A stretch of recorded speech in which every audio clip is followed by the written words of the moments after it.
mừng quý vị đã cùng đến với chương trình Người Kết Nối. Và trong số tuần trước thì chúng ta đã cùng đến với một nhân vật. Anh ấy đã kể cho chúng ta nghe về câu chuyện lập nghiệp của mình như thế nào. Trước khi tiếp tục với câu chuyện ấy thì chúng tôi xin được giới thiệu đến quý vị người kết nối mà ngày hôm nay mặc đồ rất là tông sơ tông với Nguyên Khang, bởi vì chị đẹp hẳn lên luôn. Xin được giới thiệu đó là nữ diễn viên Cát Tường. Thưa quý vị, bởi vậy á, cái bạn Nguyên Khang này bạn không có nói không có đúng sự thật. Hồi nãy lúc ở trong phòng thay đồ á là bạn ấy hỏi chị Tường ơi, bữa nay chị mặc đồ màu gì để em mặc đồ giống như chị, để cho em được cùng tông với chị. Vậy mà ra đây á, ảnh lại nói là mình được cùng tông với ảnh. Biết Tường thích màu trời, Khang đã bồi hồi chọn màu áo xanh đâu. Khang cho chị một cơ hội đi. Một cơ hội nhỏ. Nhưng mà bên kia, chị biết không, bên kia cũng cố gắng có cái xanh giống liên quan như mình. Không nhưng mà vô. cuối cùng chỉ xanh được có phân nửa thôi. Tôi giới thiệu các bạn, đó là nữ ca sĩ Nicola Trinh. Đứng lên cho mọi người thấy cái xanh của em đi. em tức một mình rồi, một cái là em là người thay đồ đầu tiên. Sau khi em thay đồ bộ đồ này ra, hai người kia mới mặc đồ xanh. Vậy mà giờ kêu em lạc tông với hai người đó là Dạ. hai người. Đâu, anh phải đặt tôi nè, một anh bộ đen. Và trong số tất cả những người cùng tông với nhau thì lòi ra một người khác tông. Xin được giới thiệu đó là nam ca sĩ Hoàng Rapper. Ủa, tuần trước anh nổi dữ lắm mà anh Hoàng. Tuần này Thôi. sao anh đang thui vậy? Tuần này tôi biết tôi sẽ rất là nội tâm. Bởi vì câu chuyện của chúng ta càng ngày sẽ càng xúc động hơn, gần gũi hơn. Bởi vì ở thành phố đầy hoa lệ này, hoa dành cho ai, lệ dành cho ai, mỗi người sẽ có một cảm nhận riêng và chắc chắn sẽ rất đồng Xong đây cảm Văn Chương vậy ta? với diễn viên Hải Triều. Cái này là lúc là được 2 tuổi nè. Trời ơi, Lúc này là em nó 4 tuổi. Lúc đó đi theo cơ quan của cha á, đi biển Nha Trang chơi. Này thấy anh đang ẩm chiều nữa phải không? Dạ. Cái này là đi về quê nè. Cái này là lúc đó nó cũng mới 3-4 tuổi à. Ở đám cưới mình ông bà nội, đây là bà nội, đây là bà ngoại. nội. Cái trong hình đó, còn nhà này là nhà ba mẹ. Rồi hồi xưa em ở đây luôn. Hình xét ảnh ở đây. 6 tháng. Có hay mua tặng quà cho bố mẹ gì không? Có, rồi nó mua thuốc bồi dưỡng. Đây cũng con trai mua cho.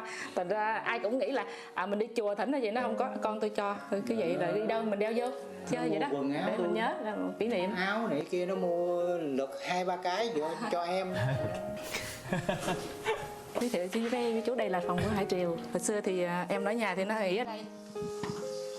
Bây giờ nó đi rồi thì hai anh em nó ở đây. Bây giờ thì em nó ở đây. Học bài đây luôn hả chị? Nó học ở đây. Hồi xưa mình có để cái bàn ở đây, mua để cho hai anh em nó ngồi học, nhưng mà sau này rồi để nó để cái máy vi tính đó. Thằng em thôi, chứ còn thằng anh thì nói chung hồi đó điều kiện cũng không có đâu. Hai vợ chồng, hai đứa con nằm ở dưới đất này. Rồi là chưa sửa cái nhà. Nói chung là tuổi thơ của nó cũng không có được như con người ta. Dạ thằng em là đúng rồi. Nhiều trong hạnh phúc hơn. Đúng rồi.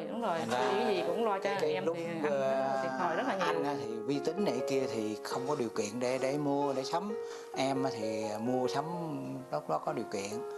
Hồi trước á, Triều đi học bằng xe này, rồi nó cao quá, nó bẻ cái bi đông nó xuống, nó chạy đi được, chứ bị nó cao quá. Thành ra xe này giờ là cũng được kỷ niệm để...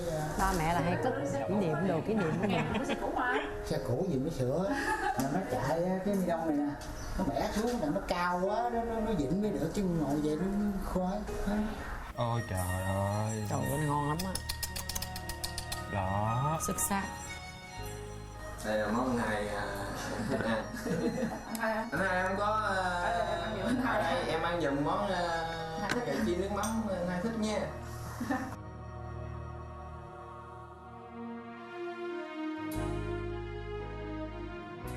Món này chắc mẹ làm hết hả? Mẹ làm hết. Nên di truyền vậy em cũng nấu ăn ổn. Bánh canh bột sắc, nhưng mà hôm nay mình không có làm món đó, mà cả nhà mình chưa nha. Rồi. Mỗi mùa xuân sang mẹ tôi Đó, già. từ sáng chiều là cứ đạp xe cái giường. Mẹ thì ở nhà. Xa mẹ càng gần, dù biết như thế tôi vẫn phải tin mẹ đang còn trẻ. Mỗi mùa xuân về mẹ thêm tuổi mới, mỗi mùa xuân mới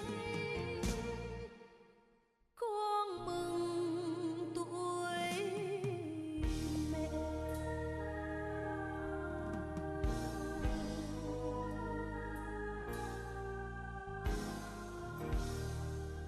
Con ráng cố gắng theo cái nghề theo cái nghề, con ráng giữ gìn sức khỏe để đảm bảo cái nghề cho tốt hơn, chứ đừng nên mà lãng phí cái tuổi thanh xuân của mình để sau này là mình không có kịp thời gian quay trở lại. Con ráng cố gắng, cha mẹ chỉ mong muốn con vậy thôi. Hồi đó sơ nhà em là gần như nhà nghèo, chỉ có cái nhà kế bên mà hôm nay chị thấy mà có 2 cái trụ. Tại nhà kế bên bây giờ con cái người đấy thì người ta xây lên rồi. 2 nhà là cùng cam cộng khổ, đồng cam cộng khổ. Cái bà ở kế bên nhà mất rồi, em kêu là bà hai, giống như bà nội thứ hai, bà ngoại thứ hai của em vậy đó. Là từ nhỏ mẹ em, lúc đó là mẹ em có đi mai, ba em đi làm là em được gửi lên bển, trưa là được uống nước cơm. Bữa nay món cơm, nước cơm mặn, nước cơm ngọt là được uống, rồi sang cơm đó. Như bà ngoại vậy đó thì là 2 nhà bị khinh nhẹ cái xóm đó, tại vì ai cũng người nghèo nói chung là... Dạ. Thì bây giờ giống như là hồi đó giờ cũng bị vậy, nhưng mà hôm nay có đòn về thì người ta cũng biết, giờ như nở mặt nở mày thì em rất là cảm ơn. Thật ra đi lên Sài Gòn bao nhiêu năm cũng có chút thành tựu đúng không? Dạ. Có người đến nhà quay chương trình cũng được. Cái điều mà Phương thấy rõ nhất ở Triều là sự tiến bộ, học hỏi, và hiện tại thì Triều đang rất là khiêm tốn về bản thân mình. Không biết mai mốt hơn nữa rồi nghề giỏi hơn thì Triều sẽ như thế nào, nhưng mà cái thời điểm hiện tại thì thương Triều lắm, tại vì tất cả những gì mà Triều đạt được cho đến ngày hôm nay đều là bản thân Triều cố gắng học hỏi từng ngày, từng giây, từng phút. Và nhất là một điều mà Phương rất là thương Triều, đó là sự nể trọng những bậc đàn anh, đàn chị, cô chú đi trước. Nè chị, tao nói cho chị nghe, nãy giờ tao bực mình chị Lâm có nhiều chuyện nha chị. Thấy chưa? Thấy cái mặt tao bực mình ghê chưa? Ai kệ mày cười đâu? Chị Bèo hả? Theo nó. Dạ.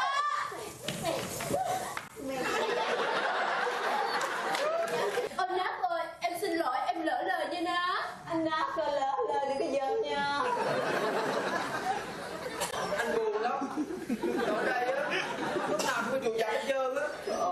Còn bao quanh, lúc nào cũng phải được yêu thương hết. Muốn cột, bao quanh bằng cột sắt, cột inox, cột nát, cột điện không à. Cột gỗ, sắp dặm chết luôn vậy đó. Cái gì? Sao lại dặm? Cái dặm đó.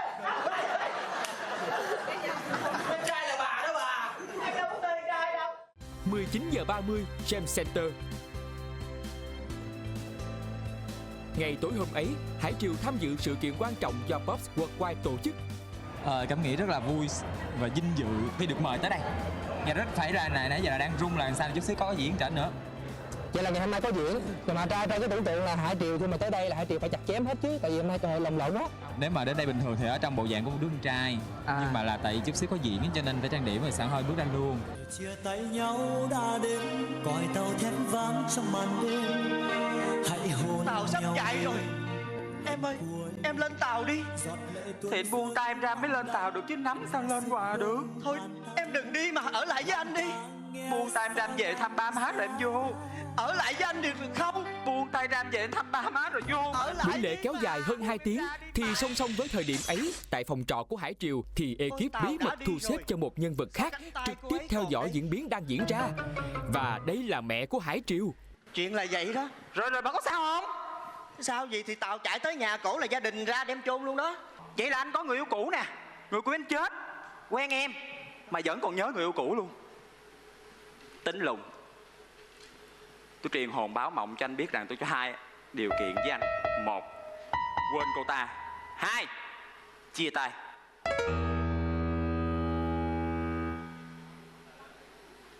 Tới giờ anh thắp nhang rồi. Trời ơi! Cho nên tao không liếng tiếc là đúng mà. Em! Trời ơi, chân dài đi cũng nhanh hơn anh vậy. 22h15 tại phòng trọ Hải Triều. Trở về sau buổi diễn, điều bất ngờ gì sẽ diễn ra?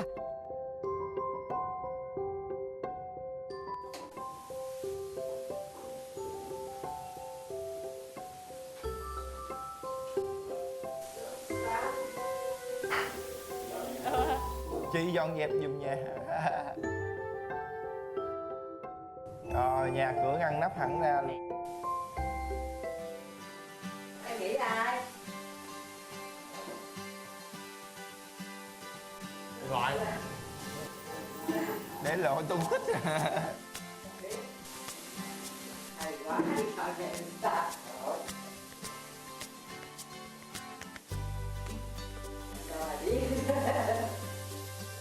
Được. Bước sau chị nó phát hiện ra chị núp mà chị còn để đồ lòi ra ngoài chết rồi. Trời ơi. Sao tự nhiên lộ vậy? Ôi ơi, ôi nhưng mà để đó luôn. Mày lên đây hồi nào vậy? Mày lên. Nào xuống đây đi. Mày lên hôm qua nè. Rồi mẹ ghé thăm Tư bệnh. Xong rồi mẹ qua đây. Mẹ qua đây thì mẹ có theo dõi từ sáng giờ mẹ thấy con hết.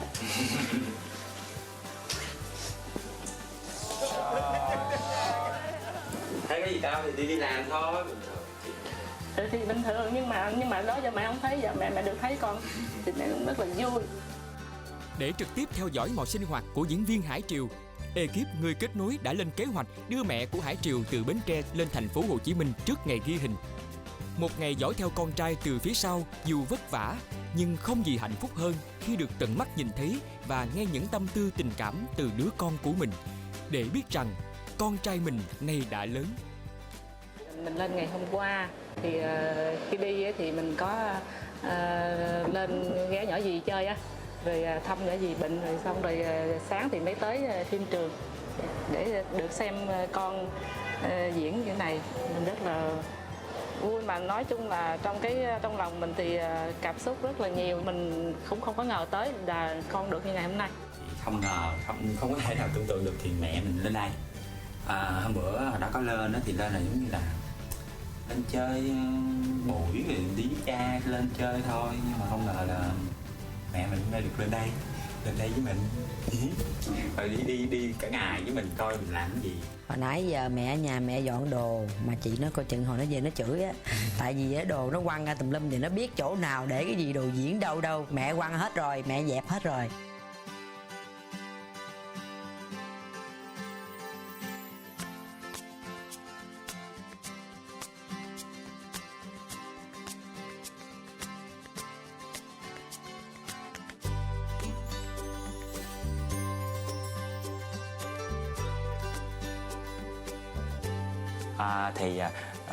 Cảm ơn chương trình một lần nữa. Thì bây giờ chương trình tạo cơ hội thì tối nay mẹ con mình ngủ chung nha. Ủa chứ hồi đó giờ là không có ngủ chung hả?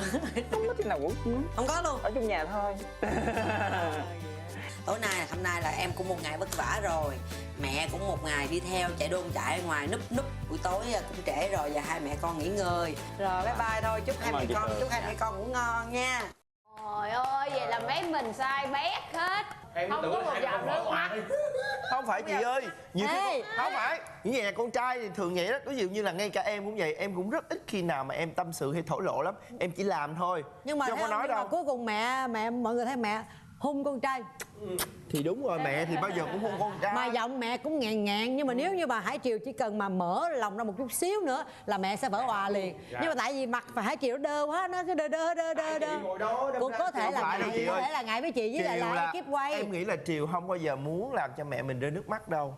Tính của Triều mà chị hiểu mà, không muốn để gia đình mình lo lắng, cho nên là nếu mà biết mà tâm sự nữa là mẹ khóc, cho nên là thôi Triều ngưng cái chỗ đó. Với lại là em nghĩ cũng một phần lo lắng nữa. Chúng ta nhớ lại tập trước á, là Triều đã chia sẻ khó khăn như thế nào, đã từng có khoảng thời gian ngủ ở ngoài công viên. Em nghĩ những chuyện đó có thể mẹ sẽ chưa biết, nhưng mà ngày hôm nay khi mà mẹ lên và mẹ biết hết tất cả mọi chuyện như vậy thì Triều cũng sẽ có một chút là đã muốn giấu ba mẹ từ trước tới giờ rồi, mà không muốn ba mẹ biết mình là quá khó khăn như vậy. Nhưng mà ngày hôm nay khi mà mẹ xuất hiện thì mình sẽ có những cái cảm xúc lẫn lộn ở trong lòng. Cái câu chuyện tiếp theo là cả đêm chắc là hai mẹ con sẽ tâm sự với nhau rất là nhiều thứ.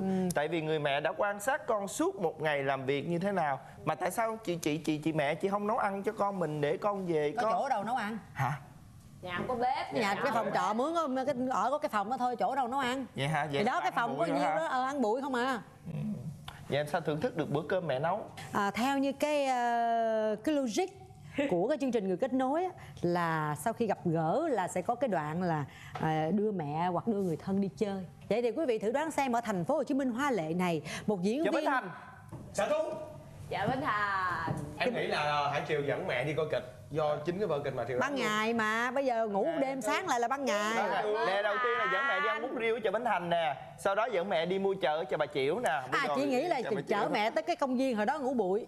Hả? Không vui rồi. Không có vui, cái câu chuyện đó không có vui. Rồi bây giờ chúng ta sẽ cùng theo dõi tiếp nha. Cát Tường xin kính chào cả nhà, mọi người đang theo dõi chương trình Người Kết Nối. Hôm qua giờ thì mọi người cũng thấy rồi hành trình vất vả của chị em chúng tôi khi mà đón tiếp người mẹ từ dưới quê lên. Hôm qua hai mẹ con cũng ngon không? Ngon. Hôm nay là sáng sớm, bầu không khí cũng rất là trong lành và chúng tôi đang đứng tại công viên ở Phạm Ngũ Lão. Mọi người thấy ở đây đẹp không? Dưới hồ này cá rất là nhiều, hồi nãy giờ thấy mấy con cá lóc lội qua lội lại. Đứng một chút xíu nó có rồng bay lên đó. Nếu mà có rồng bay lên chị em mình sẽ phát tài nguyên một năm luôn. Và vậy thì ngày hôm nay á, để bắt đầu một hành trình mới của một ngày mới thì Cát Tường muốn giới thiệu cho hai mẹ con một quán cà phê mà Tường được biết rất là đặc biệt, có một phong cách rất là cổ xưa. Mình vào đó để mình hoài niệm cũ một chút xíu. Không biết là em có biết cái quán cà phê này hay không nha. Trong đầu em có rồi đó, nhưng mà không biết vô có trùng ý với chị hay không. Rồi, nếu vậy thì chúng ta sẽ vào quán cà phê để xem những cái điều mà Cát Tường giới thiệu rất đặc biệt có đúng hay không nha thưa quý vị. Mời cô. Dạ, đi mẹ. Quán cà phê gợi nhớ tuổi thơ của thế hệ 7X Sài Gòn. Lấy ý tưởng về Sài Gòn vào những năm 80, 90, cà phê Úc Lành hoàn toàn được trang trí bởi những vật dụng sẽ khiến bạn liên tưởng đến chính căn nhà của mình xưa kia. Một chút thân quen, một chút ký ức đâu đó từ những vật dụng trang trí này sẽ khiến bạn nhớ về thời thơ ấu của mình. Đây là quán cà phê Úc Lành. Chị đã được tới khám phá quán cà phê này khi mà tham gia chương trình du lịch kỳ thú. Thấy nó cũng lạ lạ. Cái vô đây mình thấy có những cái món đồ á là mình nhớ là hồi nhỏ con ở dưới quê em vậy nè. Mấy cái lon Gigo này cũng vậy nè, không? Rồi mấy cái giấy này nè, đây là cái giấy giấy hồi xưa nè. Cái thấy nó hay nên cũng giới thiệu. Không biết dưới quê mình giờ còn mấy quán cà phê giống vậy không hả cô ha? Có đâu. Có đâu hả? Ở đây còn nhiều món đồ hay lắm. Hai mẹ con lát cứ từ từ khám phá. Thôi bây giờ mình bàn kế hoạch của ngày hôm nay đi. Dạ. Theo chương trình á, là ngày hôm nay là Triều phải đưa mẹ đi chơi, đi tham quan du lịch. Nó tóm lại là một ngày để báo hiếu cho mẹ. Em có ý tưởng gì trong đầu chưa? Đêm qua là cũng nghe phong phanh là phải dắt mẹ đi chơi, giới thiệu phải Sài Gòn. Dắt mẹ, được dắt mẹ. Được dắt mẹ đi chơi để tham quan Sài Gòn. Thì bây giờ dắt đi chơi mà ngày sao đi hết? Dạ. Em là thổ địa mà. Dạ, đúng rồi, thì dắt đi chơi một ngày sao đi hết? Đúng rồi, thì em phải chọn những nơi nào để em cảm thấy hoặc cái gì em cảm thấy đặc biệt nhất hoặc là ý nghĩa cho mẹ em nhất. Đặc biệt ý nghĩa là thứ nhất là một là em sẽ dắt mẹ ra chợ Bến Thành. Giới thiệu chợ Bến Thành. Nói nhắc Sài Gòn là nhắc Bến Thành, chợ Bến Thành. Thứ hai nữa thì em sẽ dắt, nói chung là cũng hơi hưởng tâm linh chút xíu. Em sẽ dắt mẹ đến một cái gọi là cái đền chùa. Đền chùa ở đâu? Ở đường Dệt Xin, cuối đường Dệt Xin với Võ Văn Kiệt. Dạ, cái chỗ đó thì em hay đi. Thì cũng muốn dắt mẹ lại giới thiệu, tại vì cái chỗ đó nó cũng có cái lịch sử 100 năm hơn ạ. Dạ.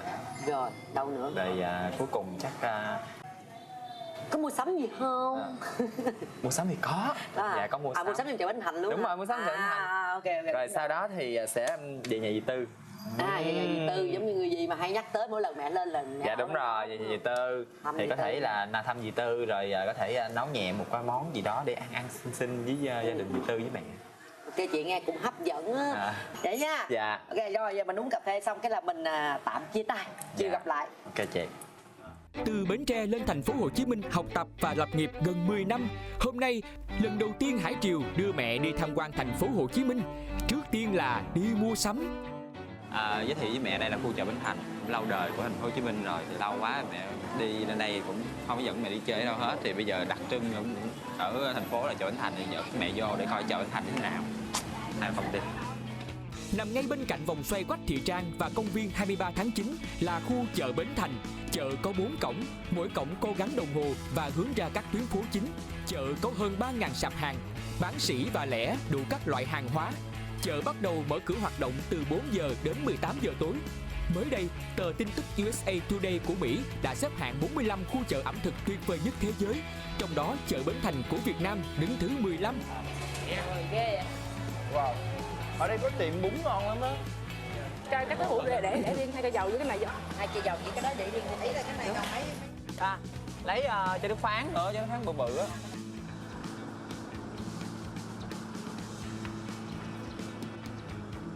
Rồi hôm nay dắt mẹ đi một cái chùa là cũng ưa đi để cầu bình an cho gia đình rồi đi nha. Lâu lắm rồi còn mới đi chùa không á.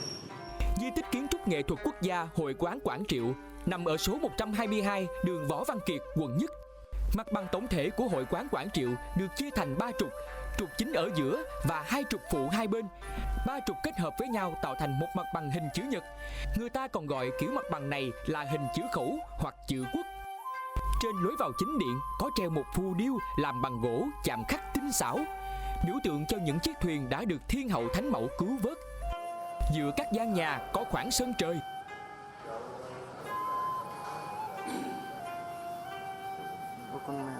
Hội quán Quảng Triệu đã được ghi nhận là di tích kiến trúc nghệ thuật cấp quốc gia của Việt Nam. Sau đó, hai mẹ con Hải Triều đến thăm người bà con, nhưng trước tiên phải đi chợ và trổ tài nấu nướng.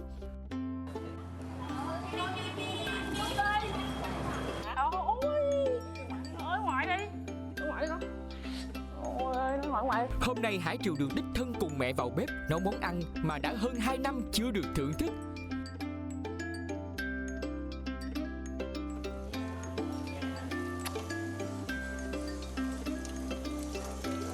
Hương thơm và mùi vị không biết sao đây. Lâu lắm rồi chưa được ăn, mà hôm nay được ăn lại để chút xíu thôi coi có ngon bằng cái vị ngày xưa không. Cô ơi, cả nhà nha, là cả nhà. Lâu lắm rồi không mới ghé nhà dì Tư chơi bữa rồi. Hôm nay là nhân dịp có cái chương trình người kết nối thì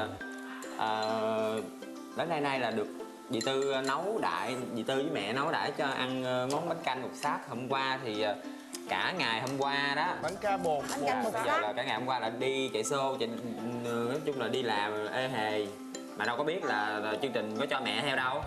Là con ngồi ở đây thì mẹ ngồi đằng kia, mẹ vẫn coi qua cái điện thoại thôi. Rồi xong tối thì mới bất ngờ là đi về, xong rồi là mẹ dọn dẹp phòng ốc xong rồi bước vô là mẹ nằm trong phòng rồi. Đó là vô bất ngờ đó rồi. Rồi bất ngờ thứ hai nữa là được ăn lại cái món bánh canh bột sắc năm xưa. Dạ, rồi năm xưa chắc cũng cả triệu năm mà. Cái mùi gì có giống gì không? Lâu quá mẹ cũng không nấu. Ổn những từ lúc trước qua chỗ bác Chiếu ăn. Lại ăn tô xíu xong rồi.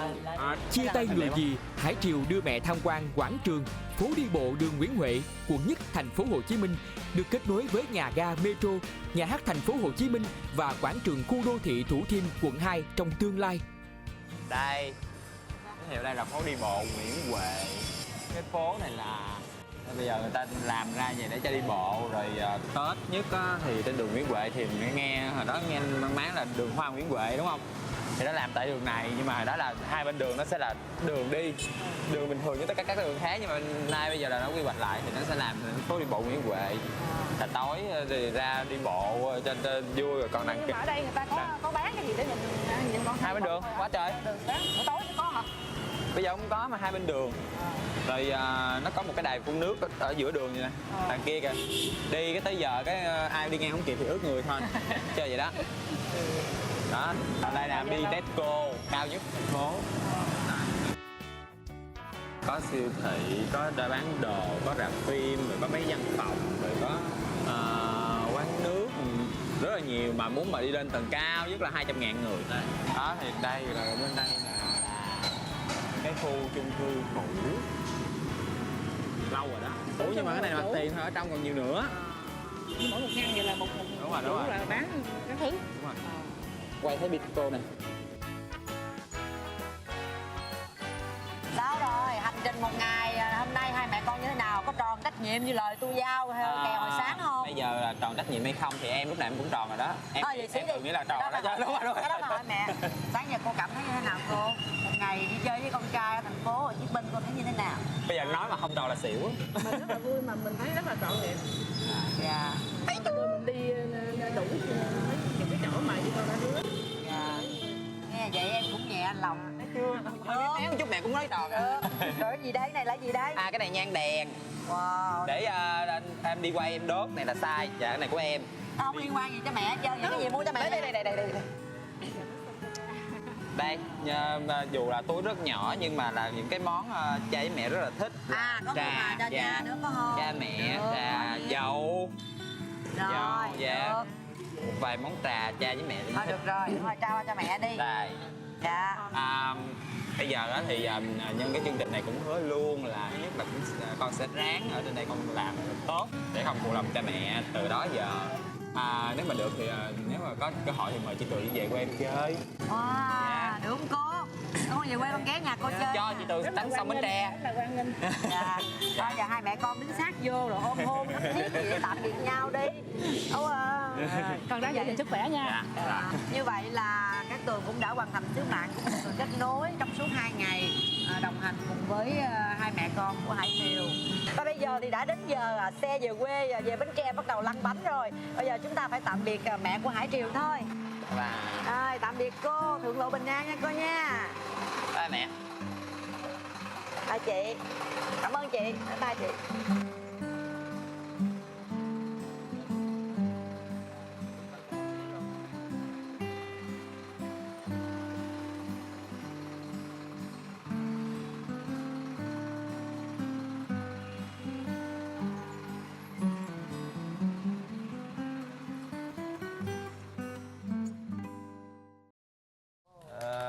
Chúc mừng chị Hải Tường. Trong cái cuộc đi dạo này hình như Hải Triều rất là kiệm lời, ít chia sẻ những cái câu chuyện là con. Lúc đầu là Hải Triều cũng đã chia sẻ rồi, có nghĩa là người rất là ít nói, mọi người chỉ thấy Hải Triều líu lo là khi trên sân khấu và vào những cái vai diễn thôi. Mọi người cũng đoán sai hết, rất là bất ngờ, tưởng đâu là gặp mẹ là hai mẹ con òa, nhưng mà Hải Triều là người luôn kềm chế cảm xúc ở bên trong. Đó là một cái điều rất là lạ. Nếu mà quý vị khán giả không xem chương trình Người Kết Nối này thì cũng không nghĩ rằng một cái diễn viên Hải Triều lúc nào cũng tung tăng và lấy tiếng cười của mọi người. Nhưng mà đối với bản thân mình thì rất kiệm lời và kiệm nụ cười luôn. Mà Hải Triều rất là thông minh đúng không chị? Rất là tinh tế và để ý nữa. Mà mặc dù không gặp mẹ lâu rồi nhưng mà vẫn biết cái điện thoại đó là mẹ đã sử dụng rất là lâu. Rất là rõ ràng Hải Triều luôn luôn trong đầu nghĩ đến ba mẹ rất là nhiều. Là hôm đó đang thực hiện một chương trình thì gặp Hải Triều là kêu là tôi đi qua chương trình Người Kết Nối, thì nên em mới biết được là có dẫn mẹ, nhưng mà lúc đó là em chưa được gặp bác, chưa thấy, chỉ thấy Hải Triều thôi. Thì ngày hôm nay khi mà nhìn thấy Hải Triều là đưa mẹ đi những cái nơi mà có thể đối với bốn chúng ta ở đây là những người sinh sống làm việc ở Sài Gòn thì cảm thấy bình thường đúng không? Nhưng mà chắc chắn với cô lần đầu tiên được đi với con trai, mà dù đi đâu đi nữa và còn được đi thưởng thức cảnh đẹp ở Sài Gòn như vậy thì chắc chắn là cô đang rất là vui. Riêng về cái chuyện mà để dẫn ba mẹ đi chơi á, thì chị Tường không biết là ở đây bốn đứa mình á thì không biết là 3 đứa còn lại á, là có khi nào dắt ba mẹ đi chơi chưa. Nhưng mà nếu mà chưa á, thì Tường nghĩ rằng là phải làm cái điều đó, mà không phải là lúc rảnh mới làm, mà hãy lên một cái lịch trình nhất mình phải dẫn ba mẹ mình đi chơi một lần. Thì Tường hy vọng mọi người hãy lắng động một chút xíu và suy nghĩ điều đó, và hãy lập tức điện thoại hay liên lạc với ba mẹ của mình. Chính xác. Và đến đây thì Nguyên Khang cùng với chị Cát Tường, nữ ca sĩ Miko Lan Trinh cùng với lại Hoàng Rapper xin kính chào và hẹn gặp lại.